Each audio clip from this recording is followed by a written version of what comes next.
Welcome to The Lock Shop with Nielson and Hustler, powered by Coolbet Canada.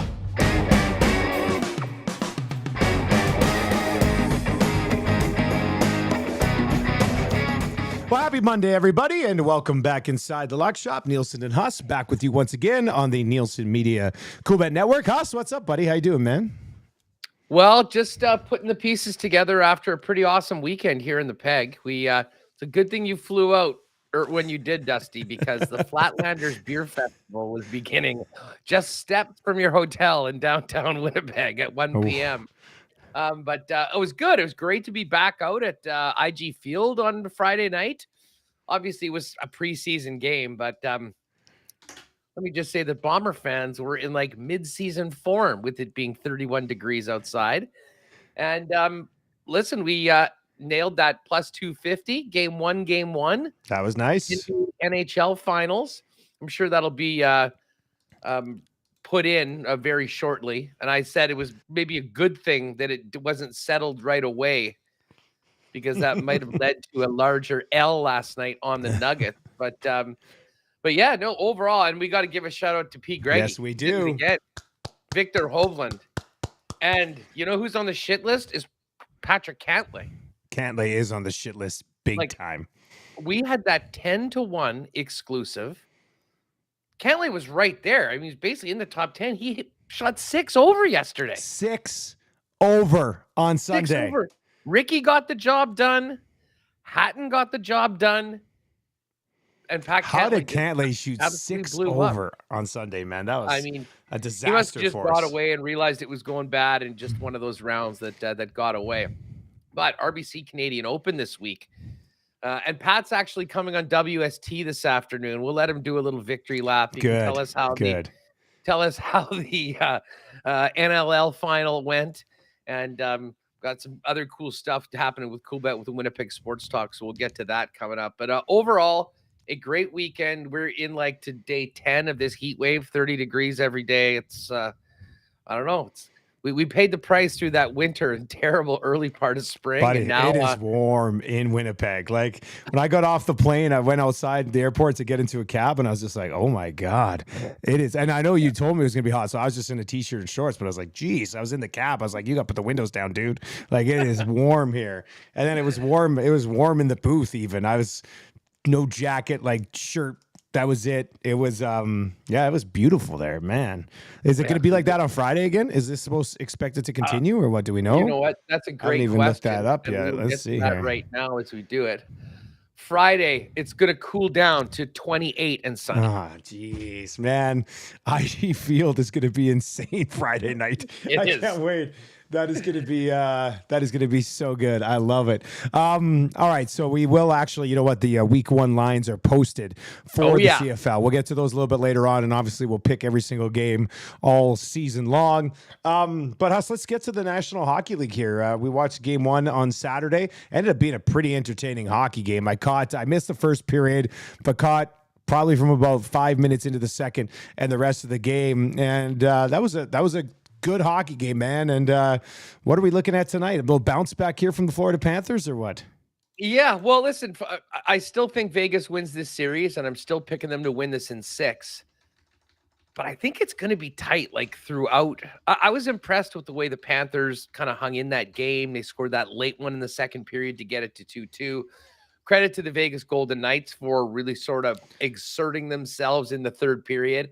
And credit to them for not getting sucked into the Panthers bullshit there at the end and just kind of smiling as they took a couple stupid penalties and, for all intents and purposes, iced game 1. All that being said, I think Florida's got it in them to tie this series up tonight. I mean, I think these games are going to be really tight the other way. The one thing that we've learned so far through the Stanley Cup playoffs is that home ice advantage, for the most part, is a fallacy. And I know we've always talked about, the coaches have the last shift. I mean, road teams have a big advantage for the entire playoffs on home teams right now. I think it's 8 or 10 games above 500.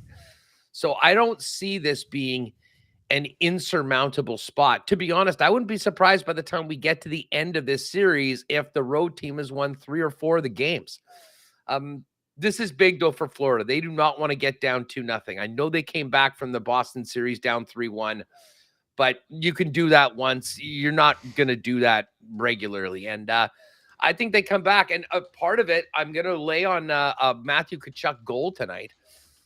I think they need more out of him. I mean, yeah, he got on the score sheet at the end with those penalties, but he had a big giveaway that led to a very important goal in that third period. And he really wasn't the factor that we normally expect from him. I don't think that happens 2 games in a row. So I'm going to lay on the Tkachuk goal at plus 144. And we're going to take some plus money on the Panthers to even up this series at 1-1 and get us a little closer to the over 5.5 games for our other parlay. Although that one did take a bit of a hit last night with Nuggets home loss. I can still see them winning in 5 though. But yeah, Florida money line and big game for Matthew Tkachuk tonight. Let's drop a goal with him at plus 144. Yeah, I'll ride on your Tkachuk big game tonight in a little bit of an easier way. When Sam Bennett point, I mean, when those guys are clicking, they're clicking together. So I'm going to Sam Bennett point here at minus 135. And then I'm going to get on Florida over 2.5 goals at minus 130. I think it's my safest play of this game. I mean, they scored 2 goals last game, and Aiden Hill had to make one of the all-time great Stanley Cup Final saves. And then they hit a couple of posts. I think there was 4 posts in the hockey game total, but a couple of them in the third. So, yeah, Florida only scored 2 goals, but it's not like Vegas was locking them down. It wasn't like they were shutting down all these great opportunities that the Florida Panthers had. The Panthers had their chances and hit a bunch of posts, and Hill made a ridiculous save. So I like Florida at over 2.5 goals tonight at minus 130. I mean, you could put all of these together if you wanted on a bet builder and see what you could get tonight from a game like this with all 4 of these bets. But overall, I like that game 1. I thought that game 1 was a pretty good hockey game, and if we can get more games like that, I do think this thing is going to definitely get past that 5.5 that we needed to for that exclusive that we put together for sure. Yeah. So I mean, Maurice was vintage Maurice afterwards. I mean, he loves the attention. He's making the most of every one of these playoff. He does like that attention, doesn't he? Oh, man. Yeah. I mean, hey, credit where credit is due. He's he's enjoying every second of it. But honestly, I think he took a lot of the maybe spotlight off of some of the players on his team that didn't have as great of a start. They got here for a reason, but so is Vegas. And I mean, to me, just Vegas top to bottom. I mean, how about Bruce Cassidy being more than comfortable to throw his 4th line to take on the Tkachuk line? I mean, you just don't see many other coaches do that. And I guarantee you won't see the Florida 4th line being thrown out purposely by Maurice to go up against Jack Eichel or the Vegas top line. But I think we saw why Vegas was the favorite in this series. They got the job done. But I think we're going to see why the line was so close in this series tonight with a Florida win.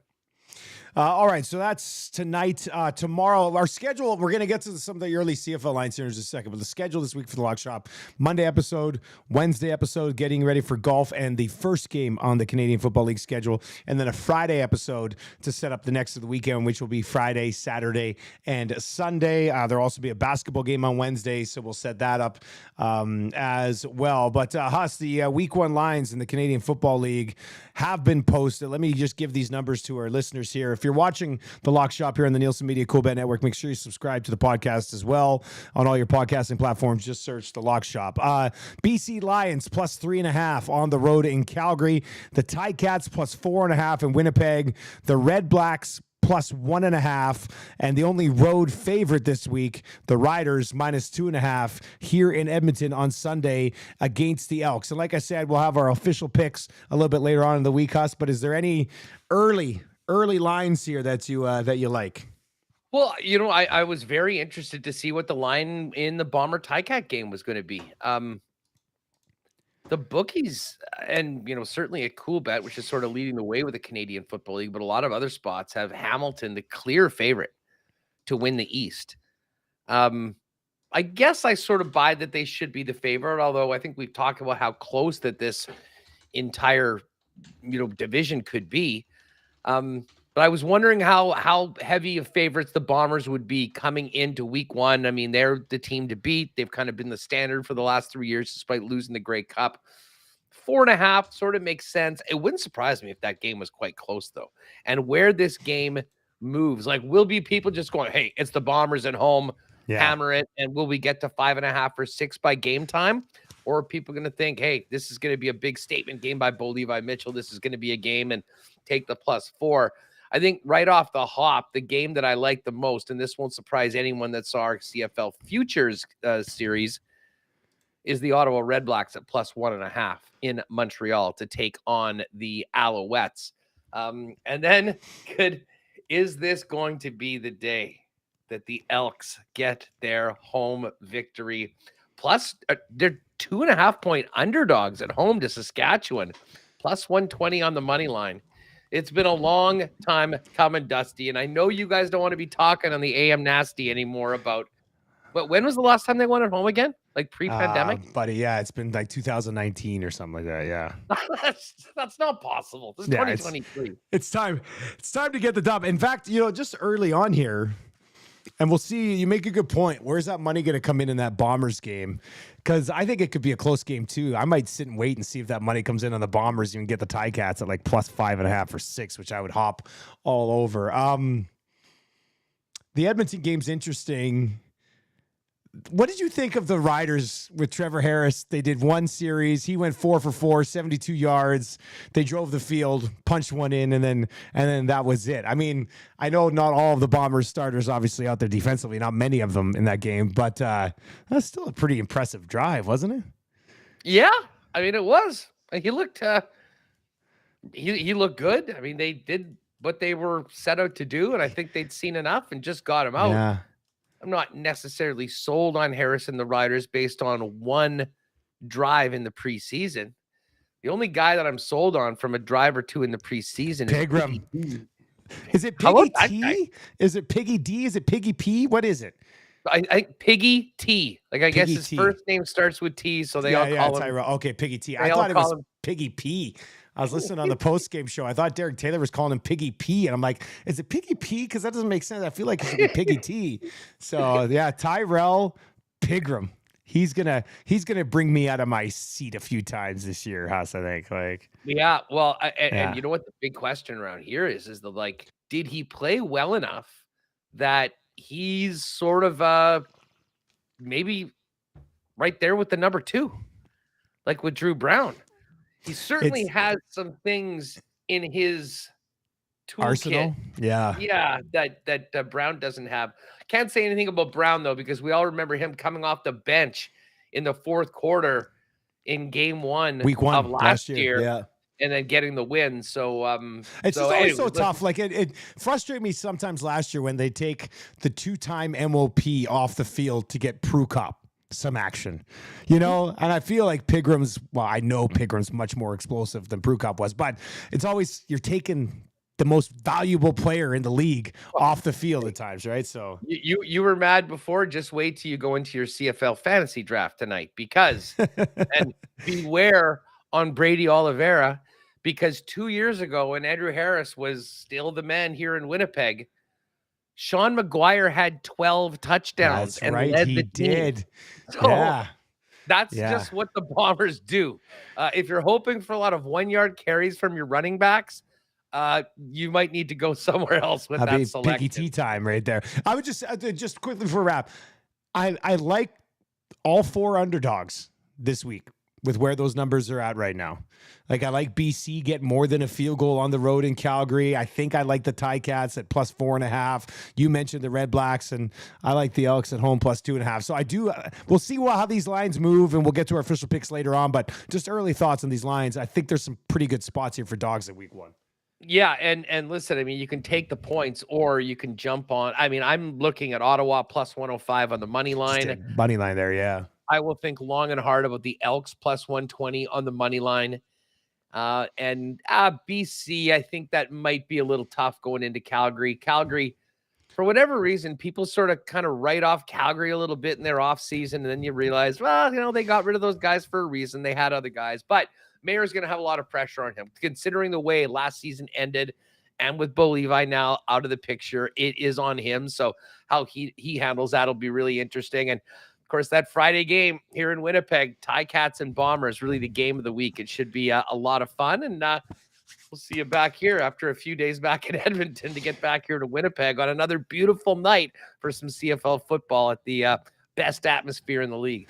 Very much looking forward to that. Huss, we will talk to you on Wednesday, buddy. Right on, Dusty.